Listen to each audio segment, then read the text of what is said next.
Okay, he couldn't have a position. Oh my god. The only way this position could be is if he was literally like just like Putin. You know, Putin's like the father of a new white America and like white world and white world order and Christianity. Oh, I heard that Hasan had an opinion on the tank shipments again. Very supportive of the tank shipments personally. I think we should send them. Tanks to Ukraine are needed in order for them to defend against the possible Russian spring offensive, and would be very useful in conducting counteroffensives in the future. They're more than I expected. I'm very happy about that, and I think it's good. I think most Ukrainians wanted it, the Ukrainian government wanted it, and if the Germans are willing to give it, I have no problem with it whatsoever. Blue Rider Neptune gave Any a tier 1 subscription. Off topic, but I wanted to know if you heard Mike Pence was found with classified documents and wanted to know your perspective on it. It's just really funny because it feels like, because like Trump, from the stories I read, Trump wanted these documents because he thought they were cool, which is the most Trump like reason to want classified documents in your home ever. There's nothing more Trumpian than that. As for Biden and Pence, it feels like it was literally just like either like accidental or no. We don't really know the motivations yet. We're waiting for an investigation in all 3 instances to be done to know all the specifics. But if we just find out that every major president and vice president for the last 40 years have been improperly storing classified documents, then I'm genuinely happy that this scandal came out. I'm honestly happy the scandal came out no matter what, because it's important. It's important that we have a decent like national security when it comes to classified information, like for obvious reasons. So I'm happy if that happens. I'm happy if that happens, because no matter what, I think it's good that this is coming out, and it's good that people will be held accountable no matter like what we find. Anyway, where were we? Perfect. To the search for answers. So this is Hasan's opinion on this. I want to say. What do you think is going to happen in the tanks after the war? I don't fucking know, dude. The Ukrainians will probably keep them in case another war happens. I mean, they'll have to have tanks for the military. I assume they keep them. I mean, listen. At this point, I don't know. I don't. Also, everybody in my chat who's like really pro-Russia, whatever, just you can jump in my chat and you can like into my Discord, get in the call-ins. I'll bring you on if you really want to talk this. Like, I'll always offer this to everybody. Like, if you want to come on right now, you can do it. Even if you're banned in chat. Don't know. I don't know what's going to happen to the tanks. I don't know what... I know what has been happening to the weapons, you know? A lot of them have found themselves... A lot of them, or a decent chunk of them, have found itself on the black market.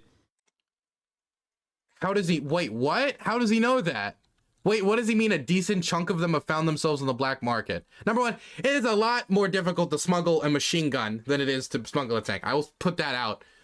Like, it's pretty obvious why. One's a lot larger. They keep like a closer eye on a giant ass Abrams tank than they're gonna take. Like a really important of only 31 Abrams tank compared to like an AK, right? But like, what story is he referencing? Like, a lot of them have ended up on the black market.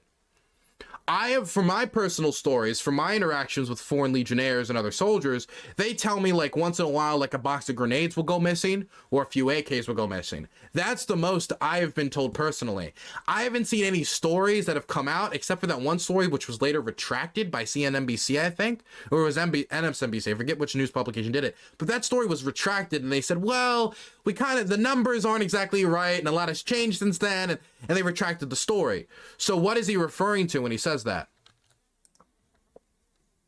I see a lot of like pictures of like old N-Law canisters that are empty being taken from the side to make it seem like it's not empty, with stories that like, oh, it was captured on the border of Venezuela, but then the Venezuelan government doesn't say anything about it, doesn't post anything about it. The pictures are taken from a deceptive angle specifically to hide the fact that they might still not have the N-Law in it, which makes it basically useless.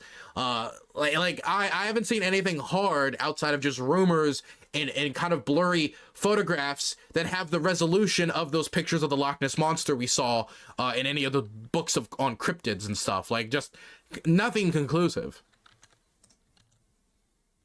What I do know, look, what I do know is I look at countries circa American involvement and post-American involvement, and the way that they look is dramatically different.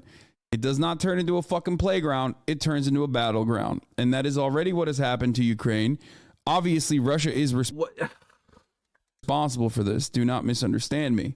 But like America's additional involvement on top of that is only going to make matters worse. Oh my God. He couldn't have a worse opinion. Dude, I'm sorry. Twitch should make an extra rule that bans specifically Hasan from talking foreign policy, because he was like, oh, you know, the strike on the Kerch Bridge, that was not a legitimate military target. Completely just ahistorical. Has no clue what he's saying when he's referring to that, right? Says that, oh, the continuation of the Taiwan Relations Act, that is an escalation, even though that's been law of the land for like 40, 50 years, right? His comments on Crimea, his predictions about the war being wrong from the get-go. It feels like every single time he talks about the debate Hasan would never debate me, and it doesn't matter. He doesn't need to. I'm really small anyway. Like, it feels like every time a major event happens in this war, he's either just wrong about the facts of the matter, wrong in his predictions, or he just has the worst take imaginable. Like, he's not a supporter of the Russian invasion. Let me be clear, but he doesn't want you. It feels like he doesn't want to give Ukraine what's necessary for Ukraine to win. Like, for him, it's like, oh, any weapons would make the situation worse, you know?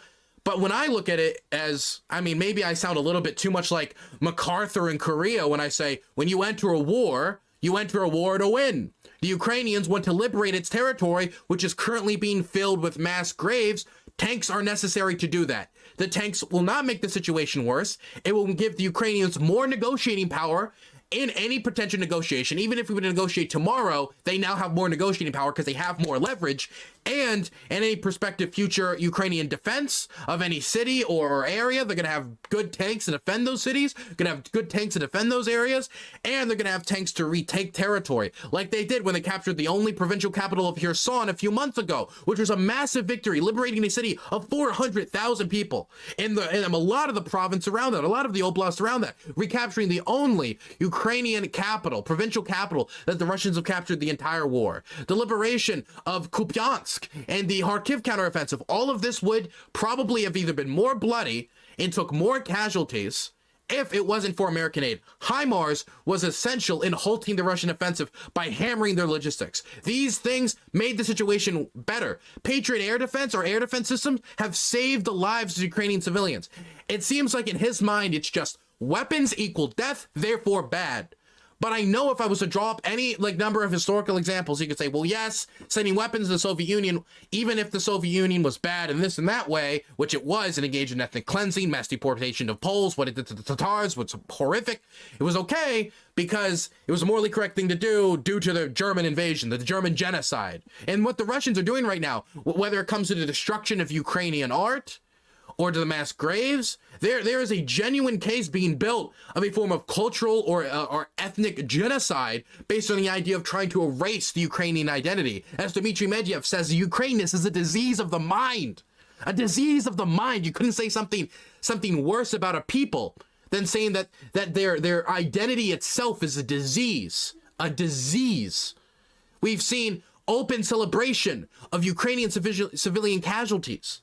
We listen to these Russian transcripts of soldiers calling home that have been intercepted, of them talking about their wives talking to them like, well, if you rape girls, like, at least wear a condom, right? I have seen the bombing of civilians myself, and the response is, well, if we give the Ukrainians the tools necessary to defend themselves, which is what these weapons are, that right there, that is too much. It makes the situation worse, because look at America's track record. He hasn't learned. He hasn't learned from being wrong about the Kerch Bridge. He hasn't learned about being wrong when it comes to Taiwan. And he hasn't learned about being wrong when it comes to predicting the war and underselling American intelligence, which was 100% on point, by the way. And he hasn't learned anything from that. And he's like, oh, guys, I'm sorry, I got it wrong. And he was bragging about it, like flipping his hair back, saying, they haven't invaded Ukraine today. Like I said, I'm gonna date this every day they haven't invaded. Haha, hee hee. And then tens of thousands of people died. Haha, hee hee, hee hee. And then tens of thousands of people died. Hundreds of thousands, if you believe the estimations that I believe, when we talk about the real death toll of Mariupol, that we will never, never, never truly know until that city is liberated. It feels like he hasn't learned. It just for him, like gun bad, weapon bad, shipments of military aid bad, because America. That's what it boils down to. That is what it boils down to. It is just America, therefore bad. If we were talking about the Algerian Revolution against imperialism, and we were talking about shipments of weapons going to Algerian rebels, I don't think he'd be saying, oh my God, we need to do everything to work with international forces to stop this, and so they can make a deal with the imperial government. No, he wouldn't be saying that. If we were talking about Rhodesia, and it was like, oh, we need to do something to stop these weapon shipments from going into the rebels who are fighting the Rhodesian fascist, he wouldn't be saying that. He wouldn't be saying that at all. But America, therefore, bad. That's what it feels like. That's legitimately what it feels like. I'm lefty, therefore military bad. Even though there's a lot of lefties in history who rightfully saw the time for military action. For example, the Spanish Republicans and anarchists who fought against Franco and the International Legion, which went there to fight on behalf of the Republicans. The Spanish Republicans, not American Republicans. This is silly. He hasn't learned. He hasn't learned. It feels like he has an inability to learn. And you know what? Let's say an invasion of Taiwan happens, which again, not likely, but could happen. Is he going to learn then? Or is it going to be the same thing like, well, you know, if we were to provide support to Taiwan, that would actually be bad. So we really risk the world over 25 million people. Boom. Those people lose their democracy. Like, I feel like like, no matter how many times this happens, he's not going to learn his lesson here. This really blows, man. It already has happened. There's no pathway towards peace. Victory. I mean, like, win the war. Is that, have we like completely just out after 20 years in Afghanistan, is the idea of winning like so foreign to us Americans now? The idea of winning a war is so crazy that like there's no scenario in our minds where like maybe the Ukrainians could just win, or we give them as much leverage as possible to get as close as they could get to winning and getting back their territory. And so since there's no pathway to peace, the best thing to do is stop weapon shipment, give more leverage to the Russians, and just give them just give them all this territory, which they're going to abuse and slaughter the people on, which they've already done. We need to have Ukrainians sign their neighbor's death warrant because it would be worse if we sent weapons to the people who want to use them to fight for their own liberation. This is weak-willed to some degree. And I don't want to use the word cowardly, right? But it's moving more and more close to that. I don't think I would use that word specifically here, but this is weak-willed. It's just done. It's fucking done. You know, there's no peace. There's no peace here. What should America do? I've talked about this a million times over. When? Forcible negotiations. Okay, fuck it. He couldn't have a shittier position. Oh my God. The only way this position could be shittier is if he was literally like, just like Putin, you know, Putin's like the father of a new white America and like white world and white world order and Christianity. Like, so we need to tell the Ukrainians, I'm sorry, we know what's better for you than your own people. You need to sign your neighbor's fucking death warrant. What a fucking ridiculous position. I'm sorry, man. No, man. Like, if they're not in a good position during negotiations, then what are they going to do? What are they going to do? Just sign away their neighbor's death warrant? Because that's what he's asking for if we were to negotiate right now. Because the Russians would only agree to a deal where they get large swaths of territory right now. That's all they would get. Possibly the demilitarization of Ukraine, which I know, less guns is better in the minds of many people. But if Ukrainians are demilitarized, then the Russians are just like, oh my God, this is going to be easier next time. And all you do is kick the can down the road. Ukrainians, and Zelensky has talked about this with interviewers, they do not want a ceasefire right now if all it leads is to war 4 years down the road, 5 years down the road, kicking the can down the road until Ukraine just looks like Afghanistan, just 20, 40, 50, 60 years of unending violence. Which if we don't win the war now, or find a long-term negotiation that has Ukraine part of an international defensive structure, either NATO or something else, that's what we're looking at. And Ukrainians don't want that. I don't want that. I'd rather not for the next 10 years be running through trenches and burnt out buildings in Ukraine. I'd like this to end as soon as possible. But if the conditions for us ending as soon as possible is Ukrainian subjugation, I will not support that in any way. Making just force both sides. If there was a third party involved in this matter, that legitimately was interested in. Also, everybody who says this, can I just say, because Turkey, let me just say, there are third parties that are interested in this. Turkey being one of the obvious ones. Turkey has been that intermediary when it comes to grain shipments out of Odessa, right? To try to avoid a food crisis. So there are those third parties available. It's just that Ukrainian terms and Russian terms are irreconcilable. And so if you're going to call for negotiations, it is pointless, absolutely pointless, outside of just trying to reduce Ukrainian leverage in said negotiations, if you do not say how those negotiations should take place and what the terms of those negotiations should be. What should a peace settlement look like? And that's what everybody should ask Hasan. And you want to know what Hasan would say? I don't know. Because no one knows. Because the only terms that the Russians will accept right now is giving up large swaths of territory, which Hasan probably doesn't want to endorse openly, or I doubt he even holds that privately, but he doesn't want to endorse that because that's horrific. That's horrific. That's siding with the imperialists. That's what Hasan would be doing in that instance. Siding with imperialist interests. And so for me, this comes as a very shallow analysis. God, man. And Dylan, why are you so angry? Hasan is massive. He has a massive audience, massive community. He influences a ton of people on this, and he's giving them the most shallow analysis you could possibly give them. Peace, okay? That wasn't making money off of continued war, especially conducted by a proxy and not by, their own forces in this circumstance. To be clear, the vast majority of Ukrainians want to fight until they win, meaning no territorial concessions. If you poll Ukrainians, that's what they believe. Hasan is actively taking a position and saying to the Ukrainians, I know what's best. Stop. Then what would happen is a meeting at the table with both sides involved in the war, and they've done this multiple times through Turkey and other parts, and every time it failed before the war, early stages of the war. And if they were to do it right now, the Russians would not be willing to get off of Ukrainian territory. They wouldn't. And I'm sure whatever deal Hasan would propose would be revolutionary. Haven't heard it, would like to hear it, but it's just they're in two irreconcilable positions. I know peace sounds lovely and everybody wants peace at the end of the day, but if it's an irreconcilable to get peace, you have to adjust the reality to make peace more likely. And the way we do that in a fair and equitable manner to the Ukrainians is by helping the Ukrainians get the weapons necessary to have more leverage at the negotiating table and to retake more territory. Because if we would have tried this strategy 5 months ago, Ukraine would be in a worse negotiating position.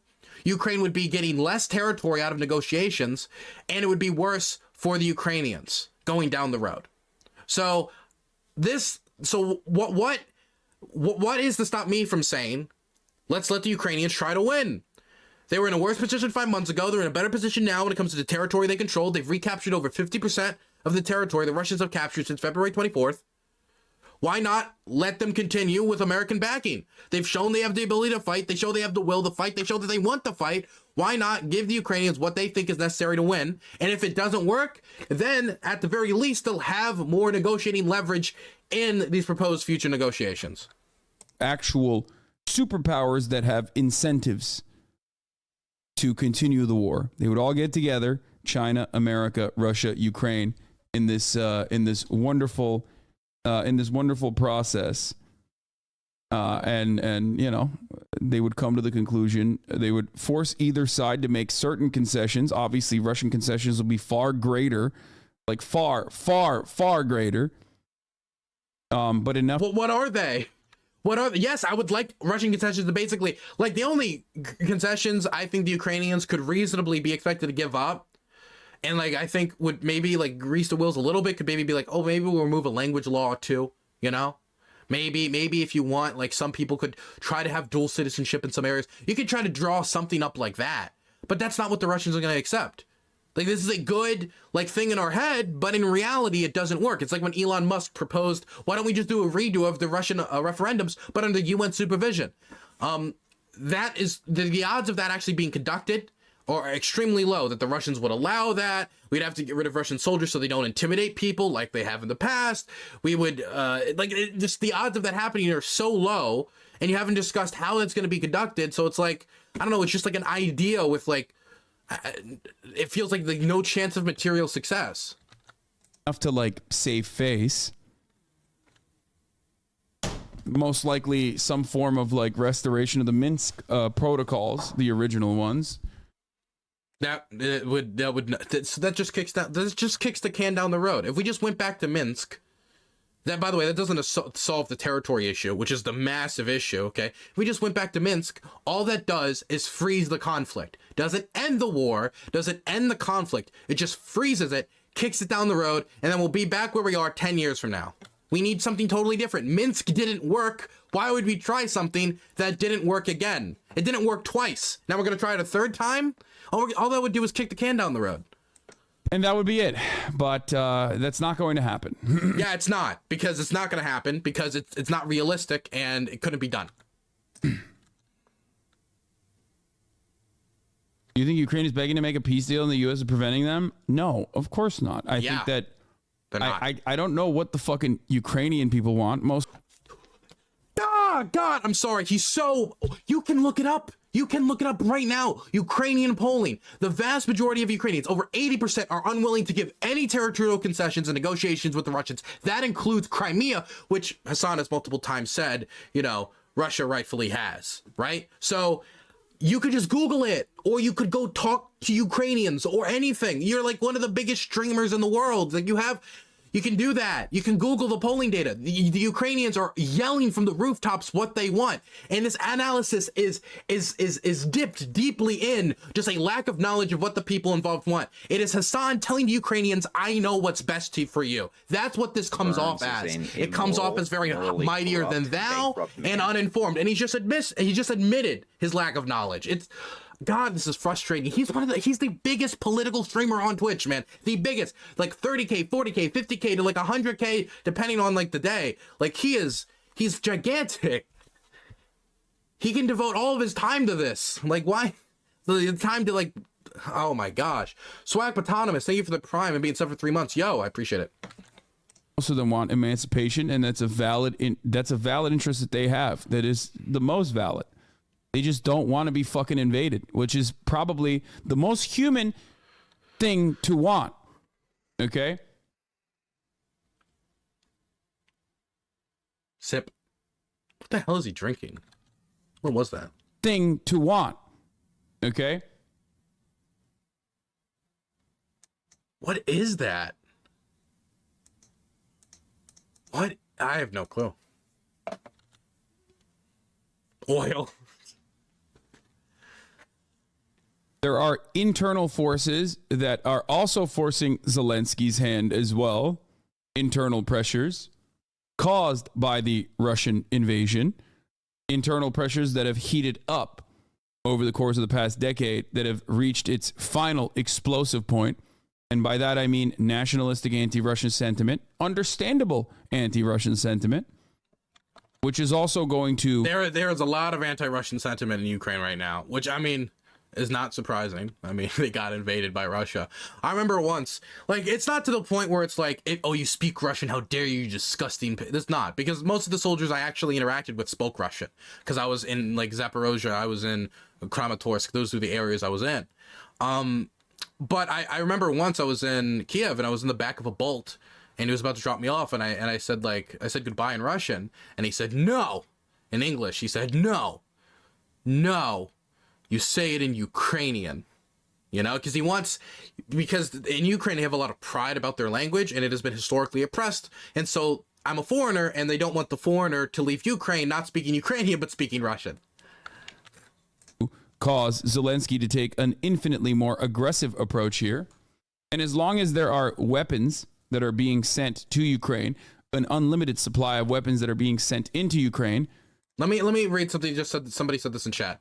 Calling Minsk freezing the conflict and therefore bad means you're not invested in peace. You have an idea of some kind of war to end all wars that must be fought, which is in the position of someone invested in peace. Okay, let me just put this down.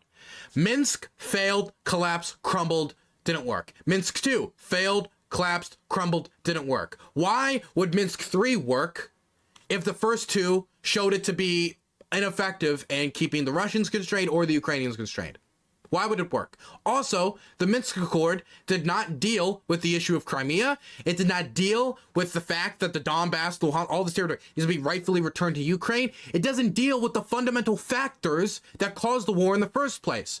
This does just freeze the conflict and kick it down the road. I do not want to be here 10 years from now saying, looks like the Russians invaded again, got to do this all over, which if we were to do this right now, if we do Minsk 3 right now, don't solve any of the deeper issues overlying this, not getting Ukraine in any defensive structures that would stop a future invasion, which has stopped the invasion of Estonia, Latvia, Lithuania, and all these other states, which, using the Russian justification of the war, they could easily use that to justify an invasion of these states. Without doing those, without solving these issues of defensive agreements after to stop it, so there's no leverage of Russia invading again, no possibility of it because they'd have to fight more countries they have no chance of winning against. If we don't solve these territorial issues, all these issues, then we're just kicking the can down the road.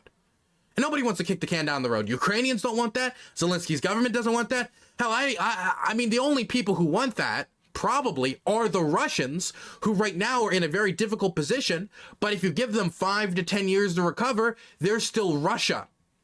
They're still Russia.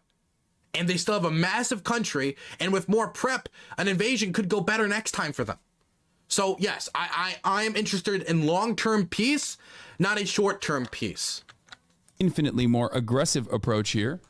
And as long as there are weapons that are being sent to Ukraine, an unlimited supply of weapons that are being sent into Ukraine, war is going to continue. That's it. Could you imagine this logic like applied to any other war that you're trying to win? If we keep sending weapons to our soldiers in Normandy, like this will just continue the war unless we win, which should be the goal right now. And the Ukrainians have exceeded every single expectation that has been set for them by the media and has been set by others. Who didn't think they would perform this well.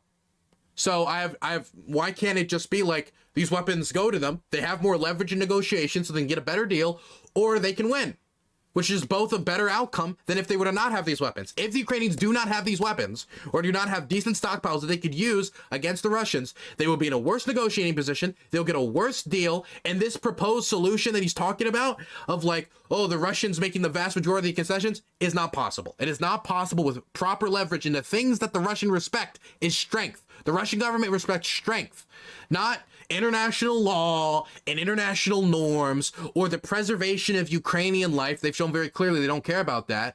They care about strength. And if the Ukrainians have enough strength to stop them, then they'll start to pay attention. You have the most garbage Ukraine takes. I don't know why people come in here to just like don't watch. I don't know. I mean,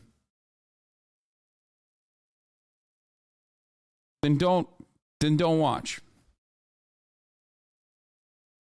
But you're not here to watch anyway. You're here to chirp. You're here to cry. Go watch CNN, dude. They'll tell you all the cool new weapons that are being tested. I just don't know how he can be like so confident and so dismissive of criticism when he's actively saying, I don't know what the Ukrainians want. Is that not a vital component, what the Ukrainians want, when we're talking about the future of Ukraine?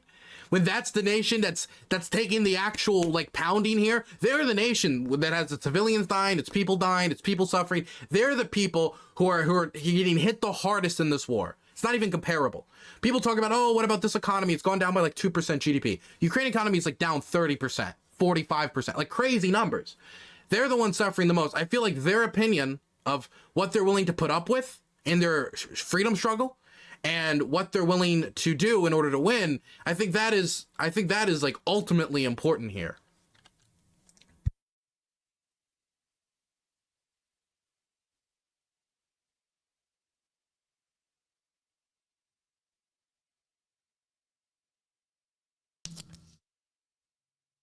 He seems to be snacking now.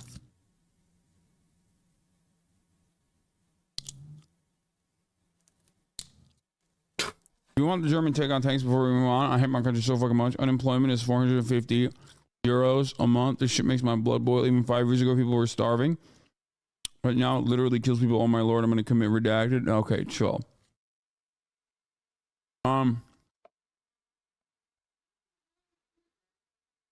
Nobody's forcing anybody to watch it. I'll never understand it. I mean, these guys have a hyperfixation, so they can't stop. Wait. Burns is an immoral. Go watch Dylan Burns, you lib. Do you see that in the chat? Go watch Dylan Burns, you lib. Dog, I mean, hey, I approve the. I appreciate the promo. Old Brick House, thank you for the tier 1. 50k stream points, halfway to call in. Hey, you can, if you want to call in, it's not that difficult. You can just ask if you have something to talk to me about at some point. Thank you for the tier 1 sub being sub for 8 months. I didn't know I had so much heat. Nobody's forcing anybody to watch it. I'll never understand it. I mean, these guys have a hyperfixation, so they can't stop. I'm sorry. Like, okay, can we be for real? I understand from the streamer's perspective when people are criticizing you and it's a lot of people and you got a lot of focus. It's like, God, why is everybody in my chat disagreeing with me? Why is everybody da-da-da? I understand that because I've been in that position before, not nearly to the scale Hasan is. He's gigantic, but Hasan's like the largest political streamer on Twitch. Like, is he really that surprised that people are criticizing his opinions or like watching and being like, I disagree with you on this? Like, if you look at Hasan, like, he will go out and he'll watch Tucker Carlson segments and other political commentators, and he'll lambast them to no hell. Remember what he said about Dan Crenshaw, elected politician? Of course, he has more influence than Hasan, but, like, about the Taliban, like, face screwing, like, his eyeball, like, he goes pretty hard against people who are a lot more well-known than him and have much bigger platforms than him. Like, I feel like sometimes as political commentators, we forget that we do the same exact thing to other people all the time in the name of content. Like, they literally sit there and watch the top of the hour ad break. They don't subscribe. They eat the fucking 3-minute ad and they mauled. They're in here specifically to mauled. But you, chatter, if you want to... I'm in here for the content. I'm going to be for real. An uninterrupted broadcasting experience. And apparently to make more heat with Hasan's community. Top of the hour. You don't have to watch the 3-minute ad break. You can just subscribe for $5 or for free with the Twitch Prime, or get gifted a sub if you're... Okay, that's enough of that. Now he's just complaining about his viewers. I don't know what else to say about Hasan in this. Hasan has been like consistently wrong about this war. And if you're wrong, if you keep showing this pattern of being wrong, then it's not that crazy that you continued to be wrong. Whether it was his bold prediction that it would never happen and just completely disregarding the idea and being very verbose about it, or it was his just factually incorrect statements about the Kerch Bridge explosion by saying it's not a legitimate military target, when the vast majority of military historians or military experts would tell you it absolutely is a vital military target, since it's literally like a lifeline. It is a vein for the Russian military in the south of Ukraine. And not to mention, it was built in occupied territory. And now it's this again. Like, I don't know what to say, man. Like, it feels like every single time somebody sends me a clip of Hasan, which of course, people are going to send me clips of Hasan, and I need to be fair to Hasan here on this. People are only going to send me clips of Hasan when he says something that probably I disagree with, because people then want to hear me talk about how I disagree with him. That's the whole point of you sending me this clip, right? So there's probably a bunch of moments that I miss where he's like hardcore condemning the Russians, and I'm like, I agree with this, or he's like hardcore doing that. Probably happens, but like, why would I ever just listen to somebody if I'm gonna say, yes, that's true, I agree, you know? Disagreement is, that's the only time I'm gonna really, like, tune in, isn't it? Anyway,